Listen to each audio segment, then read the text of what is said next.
1,00,000 మంది శివభక్తులతో కలిసి మహారుద్రాక్ష పూజలో పాల్గొనండి. వెంటనే కాల్ చేసి మీ పేరును నమోదు చేసుకోండి. నమస్తే, welcome to Suman TV. Present మనతో పాటు ఉన్నారు అనలిస్ట్ నందూరు రవికుమార్ గారు. నమస్తే సార్. నమస్తే సార్, మీరు ఒక వీడియోలో అన్నారు ఫేవరెట్ సబ్జెక్ట్ అని. ఖచ్చితంగా ప్రతి టైం వచ్చినప్పుడల్లా కూడా గోల్డ్ టాపిక్ అనేది చేయాల్సిందే. ఎందుకంటే ఇప్పుడు అందరూ కూడా బంగారం ధరలు పెరగడము తగ్గడం మీద చాలా ఇంట్రెస్ట్ చూపిస్తున్నారు. ఏ రోజు ధర ఎంత ఉంది, ఏ రోజు ఎంత పెరుగుతుంది, ఏ రోజు ఎంత తగ్గుతుంది అనే ఒక కాన్సన్ట్రేషన్లో చూస్తున్నారు. మరి ప్రజెంట్ చూసుకుంటే ఫ్లక్చువేట్ అవుతున్నాయి. వార్ ఎఫెక్ట్, క్రూడ్ ఆయిల్ పెరుగుతుంది. మరి ఇవన్నీ చూసుకుంటే బంగారం పైన అయితే ఎఫెక్ట్ పడిందని అనుకోవాలి. మరి ఏంటి రీజన్స్ ఏంటంటారు? మరి నెక్స్ట్ నేను మళ్ళీ ఇన్వెస్ట్మెంట్ పరంగా కూడా గోల్డ్ వైపు చాలా మంది ఇంట్రెస్ట్ చూపిస్తున్నారు. ఒకసారి మాట్లాడుకుంటే మనం ఏంటంటే ఇదివరకు స్టాక్ మార్కెట్ అంటే ఏంటి, షాక్ మార్కెట్ అని చెప్పేవాడు. అక్కడే షాక్స్ ఇస్తుందని చెప్పి స్టాక్ మార్కెట్ గురించి అనుకునేవాడు. కానీ ఇప్పుడు బులియన్ మార్కెట్ అంటారు. గోల్డ్ అంటే సిల్వర్ని కమ్మంటారు బులియన్ మార్కెట్. ఒకటి వైట్ మెటల్, ఇంకోటి ఎల్లో మెటల్. ఈ రెండు కూడా ఇప్పుడు ప్రస్తుతం లాస్ట్ ఒక 1 year నుంచి ఈ వార్ ఎఫెక్ట్, ఏ వార్ అయినా సరే, whether it is Russia Ukraine war అయినా ఏదైనా సరే, గ్లోబల్గా ఎక్కడైనా అలాంటి సిచ్యువేషన్ ఉంటే డాలర్ రేటు ఎలా అయితే మారుతూ ఉంటుందో, అంటే ఇండియన్ రూపీ వాల్యూ పడిపోతుంది. సో ఆ విధంగా పడిపోవటం, తర్వాత సెంట్రల్ బ్యాంక్స్ అన్నీ కూడా, మేజర్ బ్యాంక్స్ అన్నీ కూడా వాళ్ళు ఇన్వెస్ట్ చేయటం, వీటన్నిటి వల్ల మనకి gold race not rate, gold race. Gold అంటే gold is racing, gold prices are running. ఆ రేస్లో పరిగెడుతున్నాయి అన్నమాట, అంత ఫాస్ట్గా పెడుతున్నాయి. అదేవిధంగా నేనే తక్కువ తిన్నానంటే సిల్వర్ కూడా అలాగే పెరుగుతుంది. సిల్వర్ ఇంకా యాక్చువల్గా గోల్డ్ కంటే చాలా ఫాస్ట్గా పెరగడం పెరిగింది. మనం గత వీడియోలో చెప్పుకున్నాం. ఇవి కనుక సమస్య పోతే అప్పుడు మనం మాట్లాడుకున్నప్పుడు ఆ ట్రెండ్ కనిపించింది. అయిపోయింది, కొన్నాళ్ళు మళ్ళీ మనకి నిశ్చలంగా స్టేబుల్గా ఉంటుంది, శాంతియుత వాతావరణం ఉంటుంది, వీళ్ళిద్దరి మధ్య గొడవలు తగ్గిపోయాయి, ఆ హర్మజ్ గేట్ వీళ్ళ దగ్గరికి వచ్చేస్తుంది, ఇరాన్ వార్ అయిపోయినట్టే అని మనం అనుకున్నాం. కానీ మళ్ళీ సడన్గా స్టార్ట్ అయింది. మళ్ళీ సడన్గా ఇప్పుడు రైజ్ అయింది. మళ్ళీ ఇప్పుడు సడన్గా ఏదైతే క్రూడ్ ఆయిల్ మీరు అన్నారో, బ్రెంట్ క్రూడ్ ఆయిల్ అంటారో, అది ఏదైతే 65 దాకా వచ్చేస్తుంది, మళ్ళీ 100 దాటింది. మళ్ళీ ఇవాళ 100 నుంచి 98 అలా. సో ఇలాగా అది ఎంత వైడ్ అండ్ వైల్డ్ 65 to 100 అంటే 50%. మళ్ళీ వైల్డ్ ఒక్కసారిగా పెరగటం, ఒక్కసారిగా తగ్గడం, ఈ విధంగా చేస్తుంది. కాబట్టి దానికి రిలేటెడ్గా అక్కడ డాలర్ కూడా ఆ విధంగా అవుతుంది. కాబట్టి మన రూపీ కూడా సఫర్ అవుతుంది. కాబట్టి అండ్ మనకి ఇప్పుడు కొత్తగా ఇవాళ నుంచి అనుకుంటా 10% టారిఫ్ కొత్తగా మళ్ళీ ఇంపోజ్ చేశారు ట్రంప్. సో ఈ విధంగా మన డ్రగ్ ఇండస్ట్రీ, ఫార్మా ఇండస్ట్రీ మీద మెయిన్ మనకి సాఫ్ట్వేర్ ఎలాగో పోయింది, దాని కూడా వేరే ఉన్నాయి. మీరు చాలా వీడియోస్లో చూస్తుంటారు, లే ఆఫ్లు అయిపోయి వాళ్ళు బాధపడుతుంటే ఆ బాధల్లో మీ బాధ ఒకటి, వాళ్ళకి ఏమంటే మళ్ళీ ఉద్యోగం వస్తుందా రాదని ఏం చెప్తారు. సో అలాంటి పరిస్థితుల్లో అక్కడ ఉంటే అదే ఎఫెక్ట్ మళ్ళీ ఇప్పుడు ఫార్మా మీద మనకి అర్థమైందా. సో ఇండియా రియల్గా అంటే వాళ్ళు కొట్టుకుంటున్నారు, మధ్యలో మనకు వచ్చి పడుతుంది అనమాట. సో ఆ విధంగా రెండు వైపులా మనకి దెబ్బతింటుండటం వల్ల ఈ గోల్డ్ ప్రైసెస్ చాలా ప్రభావితం అయ్యి ఈ విధంగా ఫ్లక్చుయేట్ అవుతున్నాయి.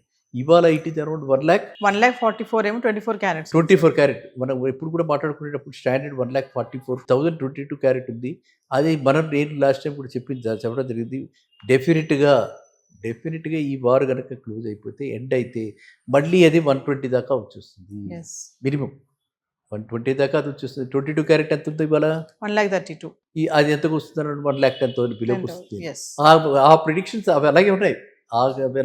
స్టాటిస్టికల్గా ఎనలిస్ట్ అంతా కూడా అదే పద్ధతిలో అదే దీనిలో ఉన్నారు. కానీ ఈ వార్ విషయం మనకేం చెప్పలేకపోతుంది. ఈ వార్ లైక్ కండిషన్స్ ఎప్పుడు పోతాయి, ఈ వార్ ఎప్పుడు అవుతుంది, ఈ వార్ ఇంకా ఎంత అవుతుంది కూడా మనం చెప్పలేకపోతున్నాం. కాబట్టి ప్రస్తుతము పరిగెడుతోంది. కాబట్టి ఎవరైనా సరే ఇన్వెస్ట్మెంట్ పాయింట్ ఆఫ్ వ్యూలో చేసుకునేవాడు మాత్రం ఎప్పటికప్పుడు అతి జాగ్రత్తగా ఉండాలి. అంటే ఆచితూచి వ్యవహరించి టక్కమని, అంటే ఒకేసారి ఇన్వెస్ట్ చేయకూడదు. పడుతున్నప్పుడు కింద పడ్డది మళ్ళీ చూసుకుని మళ్ళీ వెయిట్ చేసి అమ్మేసి బయటకు రావటం, అలా ఉండాలన్నమాట. అర్థమైందా? ఆన్ దేర్ టోస్ అంటారు. టోస్ అంటే ఎప్పటికప్పుడు అప్రమత్తతో ఉండాలి. ఏ రాత్రి మళ్ళీ 5% పెరుగుతుంది, ఏ రాత్రి మళ్ళీ తగ్గుతుంది, ఇది ఈ విధంగా చూసుకుంటూ బులియన్ మార్కెట్లో ట్రేడ్ చేయాలి. Trading world. So coming to మా డిజిటల్ గోల్డ్ ఇన్వెస్ట్మెంట్స్ గురించి మాట్లాడుకుంటే, గోల్డ్ ఈటీఎఫ్స్ అంటారు, గోల్డ్ మ్యూచువల్ ఫండ్స్ అంటూ ఉంటారు. వీటి వల్ల బెనిఫిట్స్ ఏంటి, విచ్ ఈస్ ద బెస్ట్ అని అంటే ఈటీఎఫ్స్ ఆర్ మ్యూచువల్ ఫండ్స్ అంటే? ఇప్పుడు గోల్డ్లో ఇన్వెస్ట్ చేయాలి. కానీ at the same time physical గోల్డ్లో కాదు. ఫిజికల్ గోల్డ్లో ఎందుకు కాదు?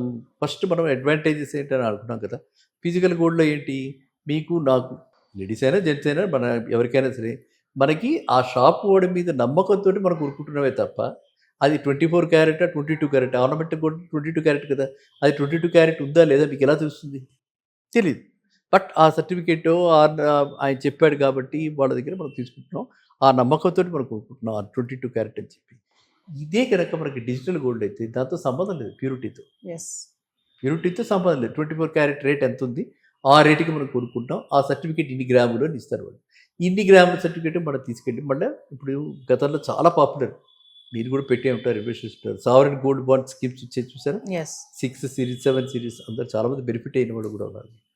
సో ఆ సావరెన్ గోల్డ్ బాండ్స్ అంటే అది గవర్నమెంట్ త్రూ ఆర్బీఐ అన్ని బ్యాంక్స్ ద్వారా సావరెన్ గోల్డ్ బాండ్ స్కీమ్స్ ఉండేవి. ఇప్పుడు అది అయిపోయిన తర్వాత ఇప్పుడు దీనికి వచ్చారు డిజిటల్ గోల్డ్కి. అండ్ మోడీ గారు కూడా మన అందరినీ కూడా అభ్యర్థించడం జరిగింది, మనం చెప్పుకుంటూ ఉంటాము. అందులో కూడా మన కొంతమేర ఎకానమీ ఇంప్రూవ్ అవ్వాలని చెప్పి గోల్డ్ ఇంపోర్ట్స్ తగ్గించి, అంటే ఫిజికల్ గోల్డ్ ఇంపోర్ట్స్ తగ్గించుకున్నారు కాబట్టి ఫిజికల్ గోల్డ్ కొనకుండా డిజిటల్ గోల్డ్కి వెళ్తున్నారు. ఆ డిజిటల్ గోల్డ్ ఎఫెక్టే డిజిటల్ గోల్డ్ సర్టిఫికేట్స్. ఇంకా ఎందులో పెడితే బాగుంటుంది అంటే మనకి స్టాండర్డ్గా ఎప్పుడైనా సరే గోల్డ్ విషయంలో ETF, electronic traded funds, gold ETF వాటిలో పెడితే మంచిది. మ్యూచువల్ ఫండ్స్ కంటే వాటిల్లో చాలా తక్కువ ట్రాన్సాక్షన్ ఛార్జెస్, చాలా తక్కువ కస్టోడియల్ ఛార్జెస్, చాలా తక్కువ ఫండ్ మేనేజర్ ఛార్జెస్. ఈ ఛార్జెస్ మనం ఎందుకు పెట్టుకోవాలి? మ్యూచువల్ ఫండ్లో పెట్టి ఈ 4% 3% ఇవన్నీ విడకదిగించుకోవాలి. అందులో మనకి దీంట్లో 50% అది అవుతుంది. అండ్ ఎలాగో ఫిజికల్ గోల్డ్ కాదు, సర్టిఫికేట్ మీద బేస్డ్ కాబట్టి డిజిటల్ గోల్డే కాబట్టి వాళ్ళ దగ్గర మనం పెట్టుకుంటే ETFs are better than mutual funds for gold investors వరకే.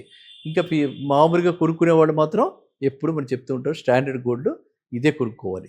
ఇంకా మీకు కానీ నాకు టెంప్ట్ అవుతున్నాను, నాకు తెలుసు మీ టైం అయిపోతే హడావుడిగా ఉంటున్నారు మీరు, కానీ నేను టెంప్ట్ అవుతున్నాను. మొన్న ఈ మధ్య మనం ఇదివరకు చెప్పాము స్కీమ్స్లో పెట్టేటప్పుడు జాగ్రత్తగా ఉంటారు, ఎవరో ఒకటి ఫ్రాడ్ చేసింది కూడా నేను వచ్చిందనమాట, వెలుగులోకి వచ్చింది పూర్తిగా. అంటే 11 monthsకి పెడితే 1 month ఇస్తాము ఇలా చెప్పి వాళ్ళు గోల్డ్ ఇచ్చేయటం. అదే విధంగా మన ఎక్స్చేంజ్ అనుకున్న ఎక్స్చేంజ్ కూడా ఫ్రీక్వెంట్గా చేయటం వల్ల చాలా లాసెస్ ఉంటాయి. ఇలాంటి ఫ్రాడ్స్ చాలా జరుగుతున్నాయి కాబట్టి మీరు చాలా తస్మాత్ జాగ్రత్త. నాకు ఎందుకంటే మిమ్మల్ని చూసినప్పుడల్లా నాకు గోల్డే గుర్తొస్తుంది, అది విషయం. Thank you sir. Thank you.